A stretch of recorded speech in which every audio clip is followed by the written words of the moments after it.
अस्सलाम वालेकुम, मैं हूं हकीम रिजवान ताहिर। आज हम बात करेंगे हाई ब्लड प्रेशर के बारे में। वीडियो में आगे बढ़ने से पहले आप हमारे चैनल पे अगर नए हैं तो हमारे चैनल को सब्सक्राइब कर लें, बेल आइकन को प्रेस कर लें। हाई ब्लड प्रेशर हमेशा दो वजह से होता है, मतलब दो मिजाज में होता है। मैं आपको गाहे बगाहे हर वीडियो में मिजाज के हवाले से आगाह करता रहता हूँ कि 3 तरह के मिजाज होते हैं और नब्ज़ जो होती है इसमें मुरक्कब मिजाज के तौर पर अगर देखें तो 6 तरह के मिजाज होते हैं। तो अगर 3 तरह के मिजाज पे गौर किया जाए, एक हो गया खुश्की वाला मिजाज, एक हो गया तरी वाला मिजाज जिसको बलगमी मिजाज कहते हैं, और एक हरारत वाला मिजाज जिसको हम गुद्दी मिजाज भी कहते हैं। तो ये असाबी, उज़लाती और गुद्दी मिजाज जो हैं, तीनों मिजाज में से जो उज़लाती मिजाज है, खुश्की वाला मिजाज, इसमें जब भी आपका बीपी हाई होगा तो उसकी हमेशा एक ही सूरत होगी कि आपके मैदे में गैस बनती है। जब आपके मैदे में गैस बनती है तो वो हमारे जो दिल पे वो बोझ डालती है, दिल पे बोझ डालती है, दिल की धड़कन पहले तेज़ करती है, इसके साथ बीपी हाई होना शुरू हो जाता है। क्योंकि इस मिजाज में जो खून का कवाम है वो गाढ़ा हो रहा होता है, क्योंकि इस मिजाज में बलगम जो है उसका इखराज जो है, बलगमी ज़र्रात जो हैं खून में, जिसको तरी भी कहते हैं या फिर जिसको ख़ास तौर पे वाइट ब्लड सेल्स कहते हैं, उनका इखराज शुरू हो रहा होता है। तो उनका इखराज जब शुरू हो रहा होता है तो खून का कवाम गाढ़ा हो रहा होता है। जब खून का कवाम गाढ़ा हो रहा है तो ज़ाहिर सी बात है इसके साथ जब गैस पैदा होगी, मैदे में बोझ पैदा होगा, तो वो बोझ हमारे बाकी ऑर्गन्स पे भी पड़ना शुरू हो जाता है, जिगर पे भी पड़ता है, दिल पे भी दबाव आ जाता है। तो उसकी वजह से हमारा बीपी हाई होना शुरू हो जाता है। तो ऐसे मरीज़ जो खुश्की के मरीज़ हैं, उज़लाती मरीज़ हैं, तो उनको गुद्दी मिजाज वाली, हरारत वाली ग़िज़ाएँ बहुत फ़ायदा देंगी।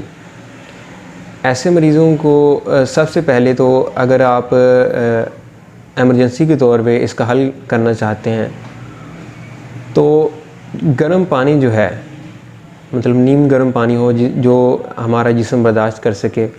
नीम गर्म पानी आपने ले लेना है एक बर्तन में। उस बर्तन में पेशेंट के पाँव रख देने हैं। जब उसके पाँव पूरे डूब जाएंगे पानी में तो उसको तकरीबन कोई 5 या 10 मिनट बिठाए रखें, तो उसका बीपी फ़ौरन नॉर्मल होना शुरू हो जाता है। ये एमरजेंसी के तौर पे हम इसका इस्तेमाल बता रहा हूँ आपको। लेकिन अगर आपने लॉन्ग टर्म में देखना है कि हमने मुकम्मल छुटकारा इससे कैसे हासिल करना है, तो उसके लिए आपने ऐसी ग़िज़ा ही इस्तेमाल करनी है जो हरारत का बायस बनती है। जो ग़िज़ाई चार्ट हम आपको फ़राहम करते हैं उसमें जो ग़िज़ा 4 नंबर पे, 5 नंबर पे या 6 नंबर पे लिखी हुई है वो इसका बेहतरीन इलाज है। इलाज भी ग़िज़ा जो है वो इंशाअल्लाह जो है वो हमारे दुनिया में आने वाले दौर में राइज होने वाला है।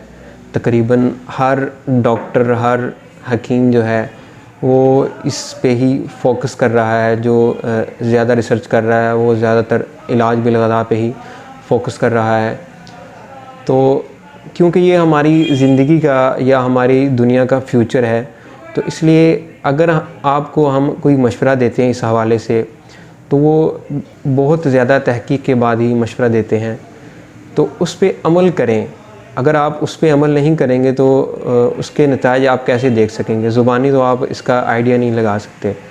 कुछ अफराद जो हैं वो हमारी बातें सुन लेते हैं और अमल नहीं करते और वो बाद में गिला करते हैं कि आपने जो मशवरा दिया था उसका कोई खातिर खा फ़ायदा नहीं हुआ। तो फ़ायदा क्यों होगा? अगर हमने आपको कोई 10 चीज़ें बताई हैं तो आप एक चीज़ अगर रेगुलर इस्तेमाल कर भी रहे हैं तो उसका क्या फ़ायदा होगा आपको? लेकिन जो चीज़ें नुकसान कर रही हैं वो सबसे पहले तो वो बंद करनी थी ना आपने।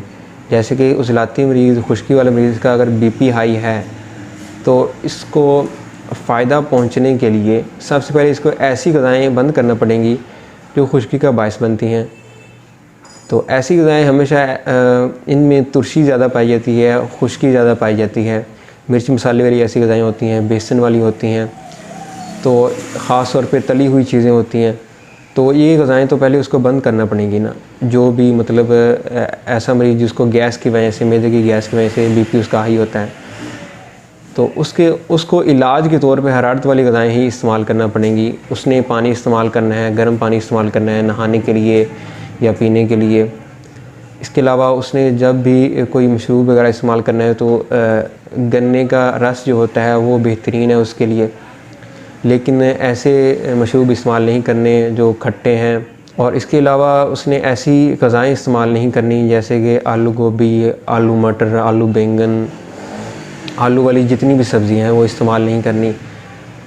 अगर इस्तेमाल करनी है तो देसी कद्दू, तोरी, पेठा, मोंगरे, शलजम, भिंडी, गाजर, ये उसने मुसलसल इस्तेमाल करनी है। अगर आप इस पे 2 महीने मुकम्मल तौर पे अमल कर लेंगे, जो चीज़ें हमने आपको कहा है कि आपने बिल्कुल नहीं खानी वो बंद कर देंगे और जो चीज़ें खाने का कहा है वो इस्तेमाल करना शुरू कर देंगे, तो 2 महीने में आप देखेंगे कि आपका जो गैप है, जो वक्फ़ा है बीपी हाई होने का, वो काफ़ी बढ़ जाएगा।